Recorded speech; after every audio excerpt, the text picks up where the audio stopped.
sa mga Commerce TV dyan, subscriber, magandang araw sa ating lahat. Ngayon, panibagong araw, panibagong vlog, at panibagong lugar naman ang puntahan natin ngayong araw. So, mga Commerce TV, gusto kong samahan nyo kung puntahan natin ang Concepcion, Misamis Occidental. Kakamustahin natin doon yung mga lugar, mga magagandang tanawin, at titingnan din natin yung daan nila, kung nag-improve na ba, kasi noon hindi madaanan ng sasakyan. At kakamustahin natin ngayon, araw na ito. So, mga Commerce TV, sana magustuhan nyo ang video natin ngayon, ang content natin ngayon, at tuloy-tuloy nating tuklasin kung anong mayroon doon sa Concepcion. At ipapasilip ko sa inyo yung very exciting na mga lugar, mga tanawin at trail na mga madaanan natin mismo. Ayun, tuloy-tuloy sa panonood, mga Commerce TV. Ayan, ito na mga Commerce TV ang sinasabi ko, very trail na daan papuntang Concepcion. Dito tayo ngayon sa tuktok, o sa nandito tayo ngayon mismo sa taas ng bundok. Hindi pa tayo sa pinakatuktok, meron pang pinakatuktok dito.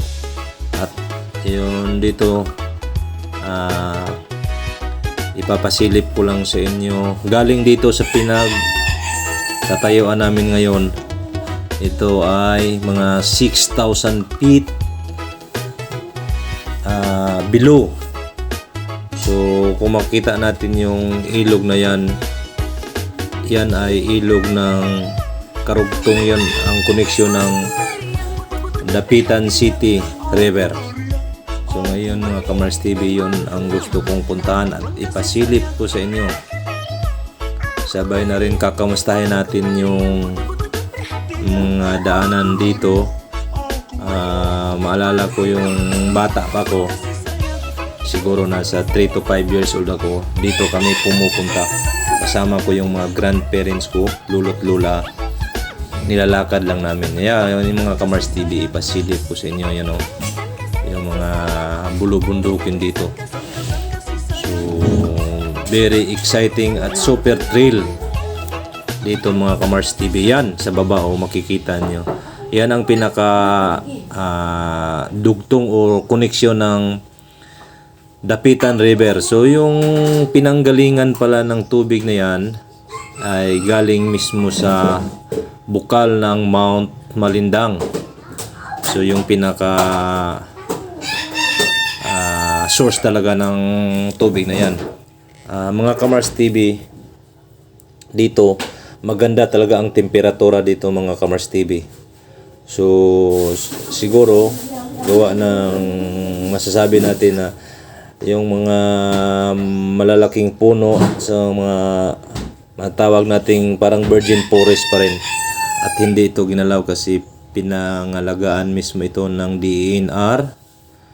So makikita nyo yung daanan dito, yun ang dati pa yun, mga aywan ko kung yung kapanahon na ng logging. So dito sila gumagawa ng mga daan para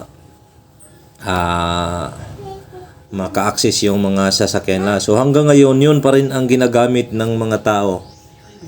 At hindi, kung makita natin siguro yung pagpunta ko dito before, way back siguro mga 30 years ago. So ganito pa rin, parang wala tayong nakitang pagbabago, mga Commerce TV. Ito ay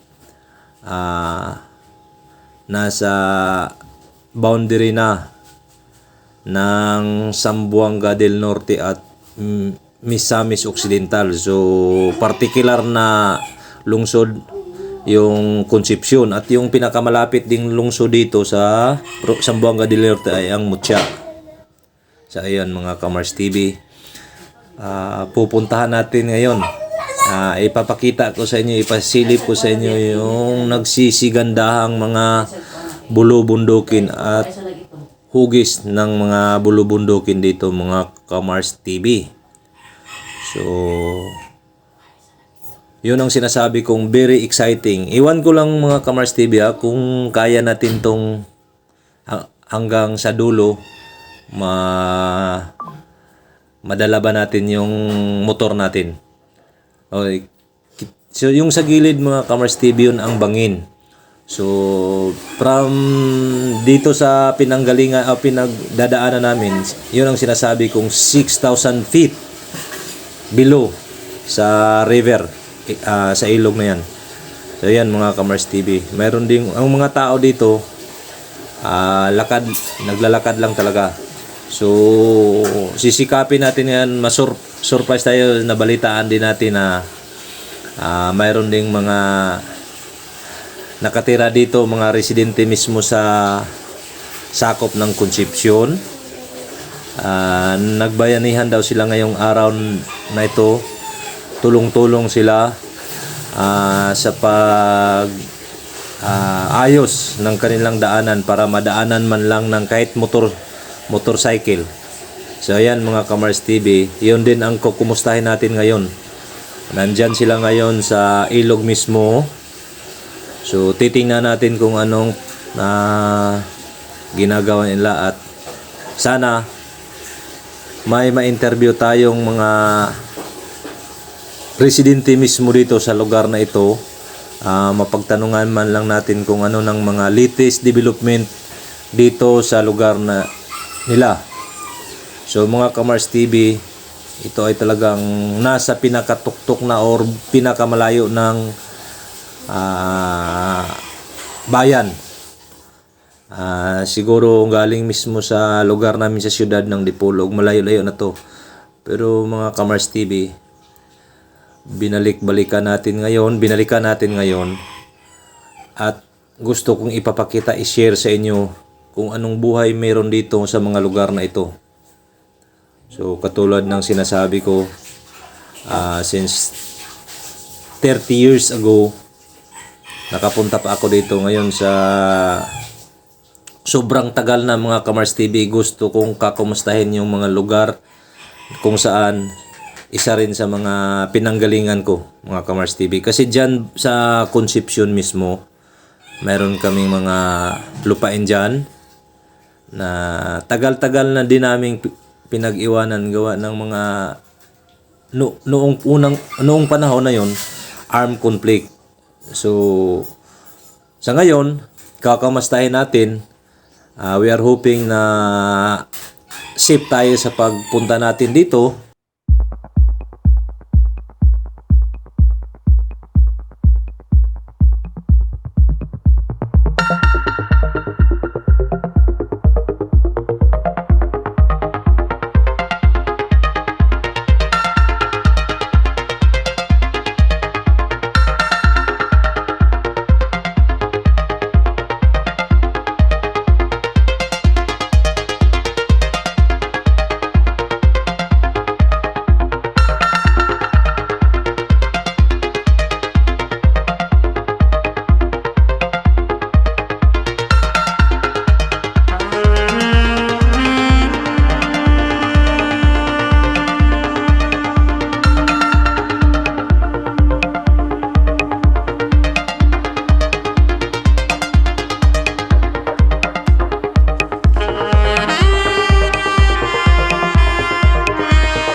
bandang alas 12 ng tanghali.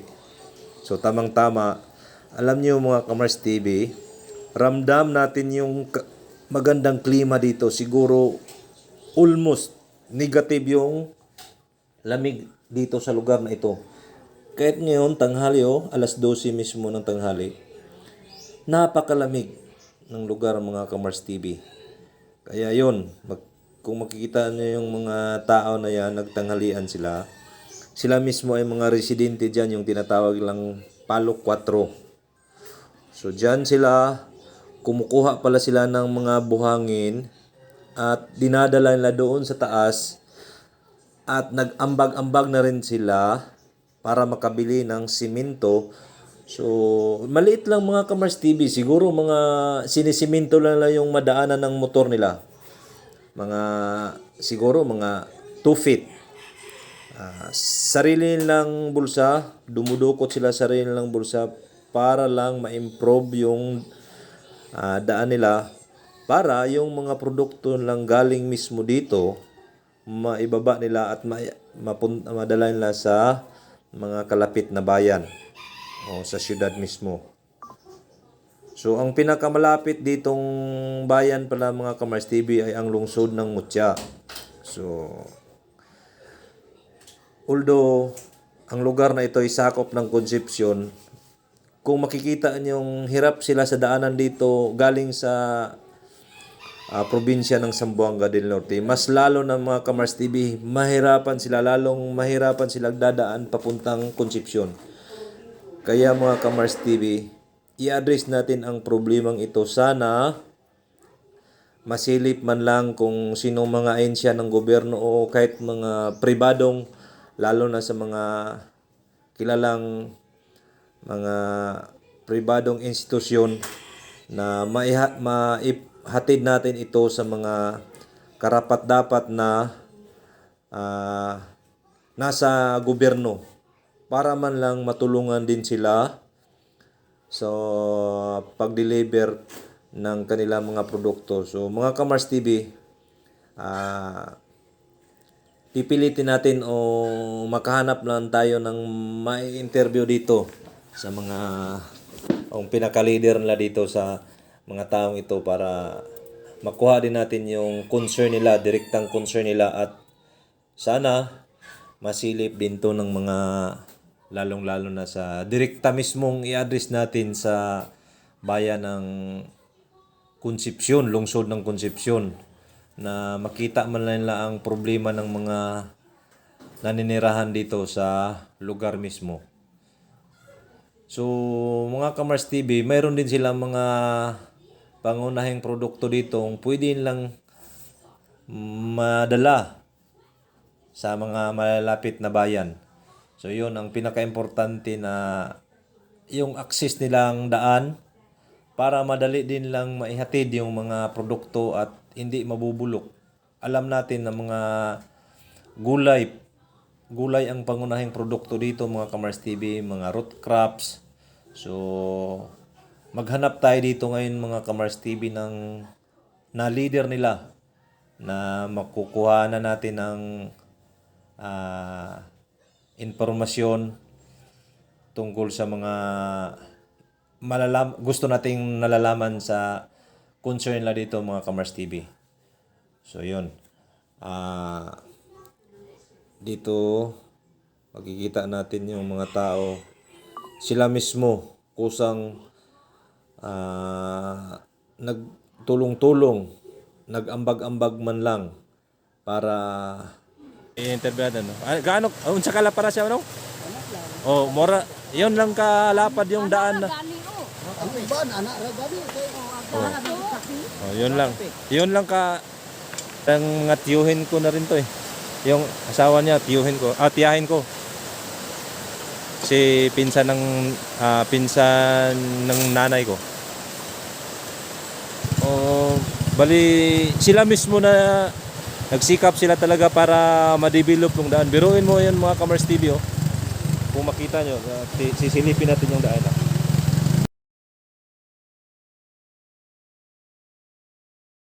Kita nila ayun mga Kamars TV, tingnan nyo yung daan. ito lang talaga ang daan. So motor, pwede sa motor. Kaya yung ginagawa nila, yung motor yung kinakargahan nila ng mga buhangin. O, kita nyo yung daan.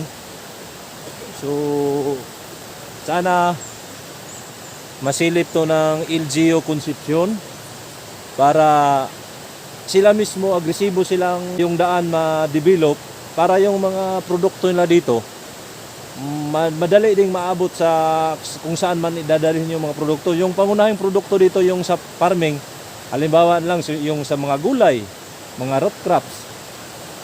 So ito pa ang pinaka problema nila, halimbawa malakas yung ulan. Pag malakas yung ulan, di malaki din yung tubig. Diyan na sila problema kung saan sila dadaan. So ngayon, ang ginawa nila, gumawa sila ng temporary na tulay. Pero itong temporary ito, pwede itong temporary permanent tulay. Kasi hindi naman nila kakayanin pag sila lang mismo ang sasagot sa ganitong mga pag-develop ng tulay. Kaya tayo po ay nananawagan sa mga ahensya na pwedeng makatulong dito, particular sa lungsod ng Concepcion, na sana bigyan din nyo ng pansin o tulong yung mga residente dito. Matulungan lang naman sila na magawa ng paraan sa ma-develop yung daan nila para man lang madali nilang maihatid yung mga produkto nila sa mga malalapit na bayan dito sa lugar mismo nila. So tayo nananawagan sa mga ahensya, kung sino mang makakita dito sa bidyong ito, na mabigyan yung pansin ang pangunahing problema o suliranin ng mga residente dito sa barangay Palo 4, sakop ng Concepcion, na matulungan man lang din natin sila na may dala yung mga pangunahing produkto nila sa pinakamalapit na bayan sa pamamagitan ng magandang daan at accessible sila. Sa ngayon, yung ginagawa nila, nagtulong-tulong sila, dumudukot sila sa sariling bulsa nila, makabili lang ng simento at tulong-tulong silang kumukuha ng mga buhangin dito mismo sa ilog mismo ng Dapitan River para dalhin doon sa taas at maisimento man lang yung pinakamahirap masukal na mga daanan nila. Siguro mga 2 to 3 feet lang yung sinisiminto nila. Talagang mahirap talaga ang sitwasyon dito mga Kamars TV. Kaya sa mga nasa katungkulan dyan, kung sino man ang pwede nating adresan sa mga problemang ito, sana'y mabigyan yung pansin. Ayan mga Kamars TV, kung makita nyo ang kung nakita nyo yung binibidyo ko ng mga tao, dito yung mga buhangin na kinuha nila dyan sa tabing ilog, dito pinagkuha nila. Dito yung ginagawa tapos dito yung ginagawa. So sila mismo yung mga residente na nakatira, sila mismo yung ambag-ambag sila para makabili ng simento. Tapos yung ginawa nila para hindi na sila makagastos, kinukuha nila, nag-ambag-ambag sila ng simento, tapos tulong-tulong sila bayanihan magkuha ng buhangin doon sa baba, at saka nila dinadala doon sa yung talagang daan. Tingnan niyo yung daan mga Kamars TV. So ngayon may i-interviewin tayong residente dito kung papaano nila ito dinidevelop yung daan, na talagang kabayo lang talaga yung ito yung mga motor. Yun mga Kamars TV, tingnan nyo. Yun sila. Hinahakot nila yung buhangin galing sa baba dyan, tapos dito nila dinadala Oh, ito yung mga buhangin, oh. Ito yung mga buhangin. Oh, to. So, pinag-ipon nila lahat, tapos ambag-ambag sila para makabili sila ng simento. So ngayon, may interviewin tayo yung isa sa residente dito at kasama sila sa mga bayanihan. So tatanungin natin kung paano nila ginawa na ganda yung pagdaan nila sa daan. So i-interviewin natin ngayon ito. Tanungin. Sir, ano yung pangalan pa niyo, sir? Hindi, tumagna. Ayan, mga Kamars TV. Si Eddie Tumagna. So isa siya sa mga residente. So ngayon tatanungin natin siya, mga Kamars TV, kung paano nila dinidevelop ang daan na ito para madaan nila ng mapadali yung mga produkto. Ano yung ginagawa niyo, sir? Unsa may inyong gihimo para mamaayo lang pag-agi niyo dire? Gamot-amutan na namo ng simento para makasimento mi o gamay nga para maagi andak sa motor kay kuting lisuran ng among dalan. Ang produkto na mo sa palukwato lisod makagawas kundi maayo ang among dalan. Asa na nasakop ang Palo 4, sir? Sa Concepcion Concepcion, o Misamis Occidental. Misamis Occidental. So kani siya ito pala siya, mga Kamars TV. Timo ay baga dire? Vice Group, Timoy. Dire lang kadapit armi. May katungkulan din pala ito, mga Kamars TV. Yung ako, isa din ako sa membro ng mga tribo-tribo. So isa siya sa mga membro ng Subanin tribe. So parang Timoy din siya dito. So ngayon, mga Kamars TV, talagang kailangan talaga lang tulong. Hindi nila kakayanin to pag sila lang mismo. So sana ipaabot natin to sa kung sino man makasilip nito sa bidyong ito, sa mga taga nasa posisyon na sa gobyerno. Sana masilip din nyo tong problema dito sa daan kasi marami silang mga produkto. So ano nang pwedeng mga produkto na pwede nating idalhin sa pwede natong dadon sa dito sa Panser, sa Ubo, sir, sa syudad o sa lungsod baka? Oh, Pareho sa ang kuan na mo ang produkto na mo diha kuan para diri na mo i-deliver sa Mutya. Mutya. Oh, Mutya kay sa Concepcion layo pa man ang Concepcion.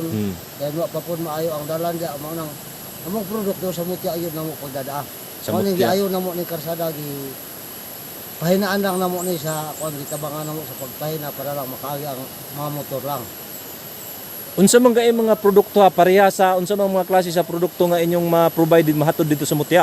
Mga sibuyas, mga sayote, then lanot. Ora na yung mga produkto na mo diha. Yun Mga mga gabi. ayun, mga Kamars TV, yun ang pangunahing mga produkto nilang kasi farming talaga dito eh.